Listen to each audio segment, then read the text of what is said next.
ادي البفتيك بتاعنا اهو. هوريكم النهارده تتبيله البفتيك. صلوا على النبي واذكروا الله وقولوا لا اله الا الله. النهارده هنعمل بفتيك، تتبيله البفتيك. هوريكم تتبيله البفتيك ازاي تدبلوها، واعرفكم كمان ايه يعني لما تروحوا للجزار تقولوا له ايه، اديني بفتيك منين؟ من وش الفخده. اديني بفتيك من وش الفخده. ادي البفتيك بتاعنا اللي يبقى من وش الفخده. ادي البفتيك بتاعنا بيبقى من وش الفخده، بيبقى بفتيك حلو.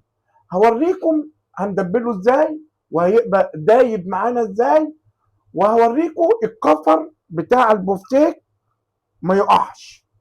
هعرفكم ازاي الكفر ما يقعش، وازاي يدوب في بقك، وازاي البفتيك يبقى حلو والكفر ماسك ما يقعش منك، ما يطقش منك.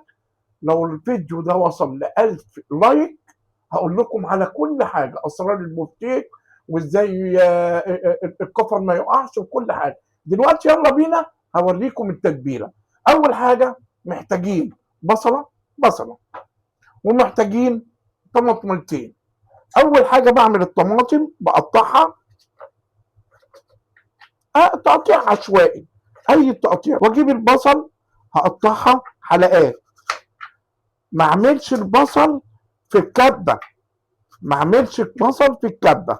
هقول لكم برضك ليه انا ما عملتش البصل في الكبه.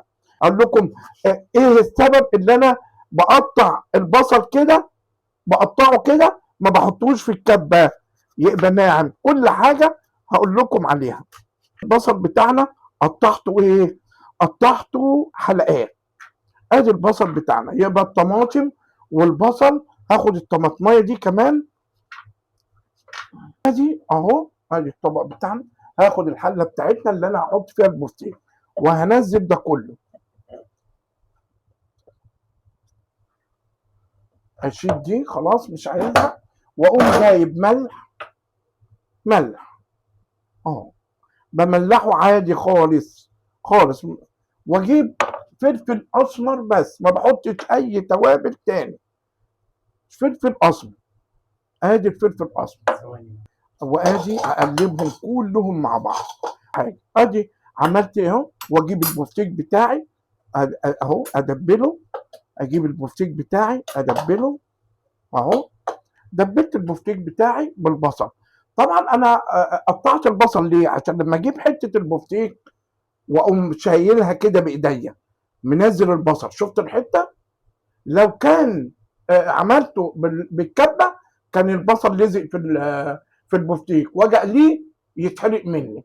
فطبعا انا بحطه كده، بحط البصل كده واقوم مغطيه واحطه في الثلاجه يوم يومين، ما اجرلوش اي حاجه، بيفضل يشرب من التتبيله. ان شاء الله باذن الله المره الجايه هقول لكم ايه سبب الكفر اللي بيقع وازاي ما يقع. صلوا على النبي واذكروا الله، وما تنسونيش في اللايك والشير والنجمه.